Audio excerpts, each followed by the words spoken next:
बहू बनी ड्राइवर। मंजित की शादी रोहन से होती है। रोहन को नशे की बुरी लत लगी होती है। एक दिन, अरे माँ, मेरा एक साइड का शरीर काम नहीं कर रहा है। मैं आज खेतों में कैसे जाऊंगा? अरे बेटा, ऐसा ना बोल। तेरे पापा के जाने के बाद से तू ही घर चलाने का सहारा है। मैं डॉक्टर को बुला लाती हूँ। देखिए बहन जी, रोहन के शरीर के एक साइड में लकवा है। अब वो कभी ट्रैक्टर नहीं चला पाएगा।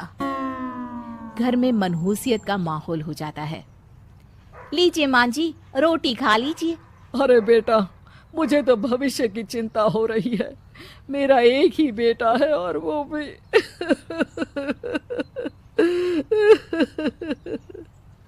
माँ जी, आप चिंता न करें। जब तक ये बीमार है मैं खेत जाकर काम कर लिया करूंगी। वैसे भी नशे के कारण इनका शरीर काफी कमजोर हो गया है। अगले दिन मंजीत खेत में जाकर काम कर शाम को घर लौटती है। ये ले बेटा, पानी पी ले। कैसा रहा काम का पहला दिन? माँ जी, काम तो ठीक है, लेकिन मैं अगर ट्रैक्टर चलाना सीख लूँ ना तो काम और भी आसान हो जाएगा। अरे बेटा, दुनिया क्या कहेगी कि औरत होकर ट्रैक्टर चला रही है? माँ जी, या तो हम दुनिया देख ले या अपना घर, कोई बात नहीं। जब ये ठीक हो जाएंगे तो सब ठीक हो जाएगा। अरे बहू, जरा बाहर तो आना। जी माँ जी। बहू, तेरे मामा जी आए हैं, तूने बुलाया था ना? हाँ माँ जी, वो मामा जी ना आज से मुझे ट्रैक्टर चलाना सीखा। मंजित मामा से ट्रैक्टर चलाना सीखती है। वो मन लगाकर खेतों में काम करती है। और एक दिन, माँ जी, पता है इस बार पूरे गांव में सबसे ज्यादा फसल का उत्पादन हमारे खेतों में हुआ है। इस साल तो खूब पैसे आएंगे। हाँ। सास खुश नहीं होती है। वो चुपचाप वहां से जाने लगती है। तभी मंजित उसे रोक लेती है। क्या हुआ माँ जी, आपको खुशी नहीं हुई? बेटा, आज डॉक्टर साहब बोल रहे थे कि रोहन के ठीक होने के लिए 5 लाख रुपए की जरूरत है। समझ नहीं आ रहा क्या करूं। मंजित शांत हो जाती है। अगले दिन सास मंजित के पास आती है। बेटा, ये मेरे गहने हैं। इसे अपने गहनों के साथ जोड़कर सुनार को दिया।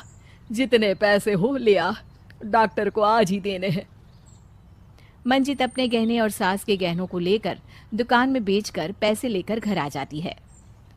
माँ जी, सिर्फ 3 लाख रुपए का ही इंतजाम हो पाया है। बाकी के पैसे कैसे आएंगे? बेटा, अब तो एक ही चारा है, हमें जमीन भी बेचनी पड़ेगी। माँ, खेत बेच देंगे तो खाएंगे क्या? अरे बेटा, कोई दूसरा चारा भी तो नहीं है। रोहन ठीक हो जाए तो वो मेहनत करके इससे भी बड़ी जमीन ले लेगा। सास बहू मिलकर खेत भी बेच देते हैं। अब पूरे पैसे लेकर सास डॉक्टर के पास जाती है। डॉक्टर साहब, ये लीजिए सारे पैसे।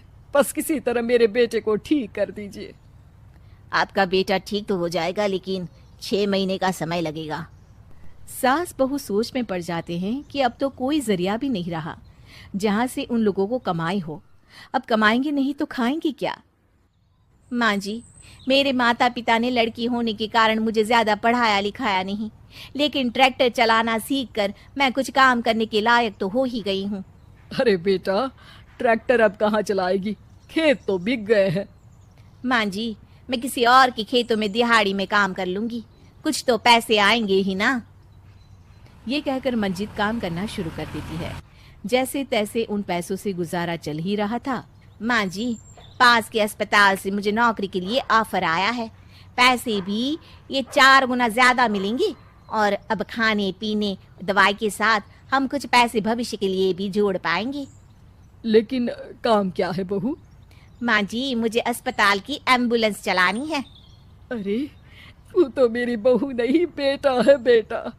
जरूर जा बेटा। और हाँ, तूने पूरे गांव में एक मिसाल कायम कर दिया कि हर काम हर कोई कर सकता है। उनके लिए लड़की या लड़का होने की कोई जरूरत नहीं। मंजित मन लगाकर काम करना शुरू कर देती है। आगे जाकर वो खुद का एम्बुलेंस भी खरीद लेती है और अब तो उसका पति भी ठीक हो जाता है और सब पहले से भी ज्यादा खुशहाल जिंदगी जीने लगते हैं।